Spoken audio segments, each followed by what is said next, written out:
International, our voice in the world. This is the English service of Radio Algeria International. It's time for the news.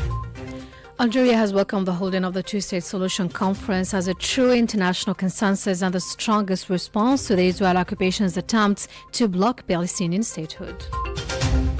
And Algerian Foreign Minister Ahmed Attaf has said that it's high time for concrete action to establish a Palestinian state, calling for its full membership at the UN.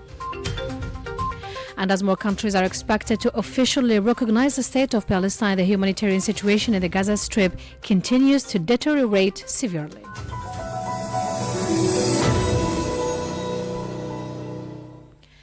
Those were the major developments. Now the full news edition. I'm Asia Bukar. Good afternoon. The Minister Delegate to the Minister of National Defense and Chief of Staff of the People's National Army, Army General Said Shangriha, has received the Russian head of the Federal Service for Military Technical Cooperation, Mr. Dmitry Shugayev, as part of military cooperation activities. The two parties reviewed the state of military cooperation between Algeria and Russia and exchanged analysis and views on issues of common interest. Mr. Shangriha said that the visit is another milestone in the consolidation of historical relations between Algeria and Russia in general and between their military institutions in particular. He said the recent high-level visits have renewed momentum in the field of military cooperation, expanding the horizons of bilateral partnership. He said amid the current complex global geopolitical context, Algeria seeks, in line with its foreign policy based on full respect for international law, to build multiple and diverse partnerships with friendly countries and develop relationships that combine the search for solutions based on dialogue and the promotion of sustainable development in order to build a common collective destiny based on solidarity and respect for the state's sovereignty. And Algeria, through the voice of the Minister of State in charge of Foreign Affairs and National Community Abroad and African Affairs, Ahmed Attaf, has welcomed in New York the holding of the conference on the two-state solution, stemming from an authentic international consensus, stressing that this consensus constitutes the fundamental guarantee of a permanent, just, and definitive settlement of the Israeli-Palestinian conflict. Ms. Al-Sharfi has the details. In his address on the occasion of the high-level international conference for the peaceful settlement of the question of Palestine and the implementation of the two-state solution, Mr. Attaf said Algeria welcomes the conference as a true international consensus, the key to a just settlement and the strongest reply to Israel's attempt to block Palestinian statehood. ترحب الجزائر باتئام مؤتمرنا. Algeria welcomes the convening of the conference, which is the result of a genuine international consensus. This is the main guarantor of a just, lasting and final settlement of the Israeli-Palestinian conflict, and this international consensus is the solid barrier against Israeli expansionist policies under the cover of the myth of Greater Israel. And this international consensus is the most eloquent response to the illusions of the Israeli occupation and its resumption that it alone has the authority to veto the establishment of the Palestinian state on the land of Palestine. He emphasized that it is time to act on this consensus by broadening recognition of Palestine, securing its full UN membership, confronting Israeli annexation plans, and strengthening Palestinian unity to restore independence and influence. This time has come from actual action to embody this consensus and impose it on several levels. The first level is the expansion of the base of official recognitions of the State of Palestine as an undeniable international reality. The second level is enabling the State of Palestine to obtain full membership in this organization, a membership that the President of the Republic, Mr. Abdelmajid Tebboune, has continuously called for and advocated from this very UN rostrum. The third level is confronting diplomatically, legally, politically and economically the occupation schemes aimed at annexing Palestinian lands and displacing the Palestinian people from their historical homeland.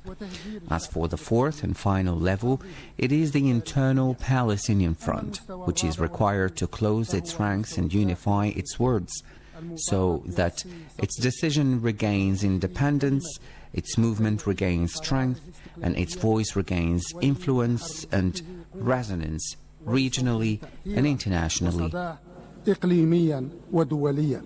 Algeria's participation in this high-level international conference is part of the efforts it continuously deploys in favor of the Palestinian cause and in support of international actions aimed at achieving a just and definitive solution to this issue. Organized on the sidelines of the 80th session of the United Nations General Assembly, this event brings together a large number of UN member states as well as international and regional organizations.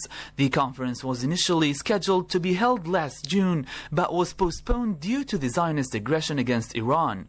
It was then decided to organize it in two stages. The first was held on July 28th at the UN headquarters in New York at the level of foreign ministers. This meeting resulted in the New York Declaration, which includes a set of key provisions focused on international positions and commitments regarding the peace process and the two-state solution, as well as concrete measures likely to advance towards a two-state solution. On September 12th, the UN General Assembly overwhelmingly adopted the New York Declaration in support of a two-state solution and an independent Palestinian state.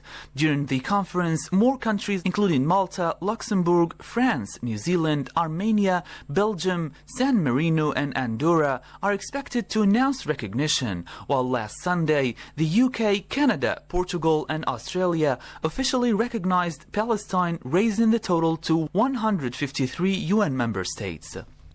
You're still listening to Radio Algeria International, and the Minister of Foreign Affairs, Ahmed Attaf, has participated in New York in the high-level plenary session of the General Assembly dedicated to the celebration of the 18th anniversary of the creation of the United Nations in his capacity as Algeria's representative to the proceedings of the high-level segment of the UN General Assembly. This high-level session made it possible to review the achievements of the UN over the past 8 decades, particularly in the fields of peace, security, development and human rights.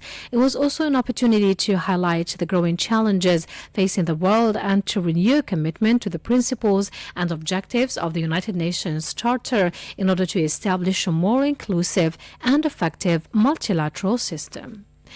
And meanwhile, the Algerian diplomacy chief has held several bilateral discussions in New York as part of his participation in the high-level segment of the United Nations General Assembly. Jamal Salmani tells us more. As part of his representation of Algeria on the sidelines of the UN General Assembly's high-level segment, Mr. Attaf held bilateral talks with the chairperson of the African Union Commission, as well as the foreign ministers of Kenya and Chad, the Portuguese Secretary of State for Foreign Affairs, Austria's Minister for European and International Affairs, and the President of the International Committee of Red Cross, ICRC. Mr. Attaf met with the chairperson of the AU Commission to review key continental issues and ways to advance Africa's priorities at the UN. With Kenyan Foreign Minister Musalia Mudavadi, he discussed bilateral ties and preparations for the first Intergovernmental Commission. Talks with Chadian Foreign Minister Abdoulaye Sabri Fadoul focused on strengthening fraternal relations following President Tebboun's recent meeting with President Mohamed Idriss Déby in Algiers. With Portuguese Secretary of State Paulo Rangel, he assessed progress in bilateral partnerships on the 50th anniversary of diplomatic ties and 20th anniversary of the Treaty of Friendship. His meeting with the Austrian minister reviewed economic cooperation building on his June 2024 visit to Austria. Finally, with the ICRC president, Mr. Attaf examined Algeria-ICRC relations and humanitarian challenges, particularly in Gaza. And at a decisive moment for the future of Palestine and its people, the high-level international conference on the two-state solution was held at the United Nations headquarters in New York as part of the 18th session of the UN General Assembly. The event brought together dozens of UN member states as well as international and regional organizations and featured the prominent participation of Algeria, represented by its Minister of Foreign Affairs, Ahmed Attaf, reaffirming the country's continued commitment to the Palestinian cause. Jamal Salmani again. The conference was described as a crucial historical milestone for peace, security and stability in the Middle East. The main outcome was the adoption of the New York Declaration, a document that reflects the international consensus in favor of implementing the two-state solution, with concrete commitments aimed at ending the cycle of violence and occupation. One of the most significant moments of the day was the announcement of official recognition of the State of Palestine by several new countries, raising the total number of UN member states recognizing Palestine to 153 out of 193. French President Emmanuel Macron expressed it clearly from the UN podium. The time has come. France officially recognizes the State of Palestine today. Joining this historic decision were Belgium, Luxembourg, Malta, Monaco, Andorra, the United Kingdom, Canada, Portugal and Australia. In the coming days, other countries such as New Zealand, Armenia, Japan and San Marino are expected to officially recognize Palestine as well. On September 12, the General Assembly had already approved the New York Declaration with 142 votes, consolidating an unprecedented international bloc of support for Palestine.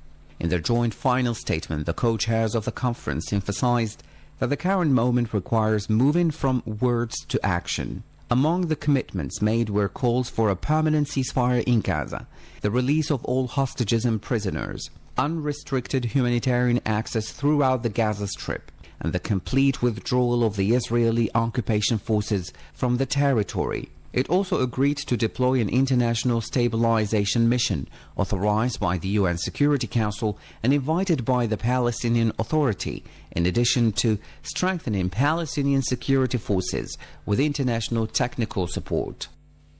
And during his speech, Spanish Prime Minister Pedro Sanchez insisted that Palestine must become a full member of the United Nations. He said the conference is not the end of the road, but the beginning, and Palestine must be a full member of the UN. Si el reconocimiento del Estado de Palestina es urgente, If the recognition of the State of Palestine is urgent, it is even more urgent that there exists a Palestinian people in the state that we seek to recognize. And unfortunately, the Palestinian people are being massacred. That is why, in the name of reason, in the name of international law, and in the name of human dignity, we have to stop this massacre. At this very moment, the bombs continue to fall indiscriminately on the Gazan population, and hunger is killing women, the elderly and children. Today, we are taking a crucial step by demanding the two-state solution at this conference. But let us be clear, there is no possible solution when the population of one of those two states is the victim of genocide. es víctima de un genocidio. You're still listening to Radio Algeria International. The Palestinian Ministry of Foreign Affairs welcomed the joint declaration by the presidency of the high-level international conference on the peaceful resolution of the Palestinian question and the implementation of the two-state solution. Following the historic day at the UN General Assembly, the Palestinian ambassador to the United Nations, Riyad Mansour, firmly outlined the path that the international community must follow to turn diplomatic recognition into concrete action in support of the Palestinian people.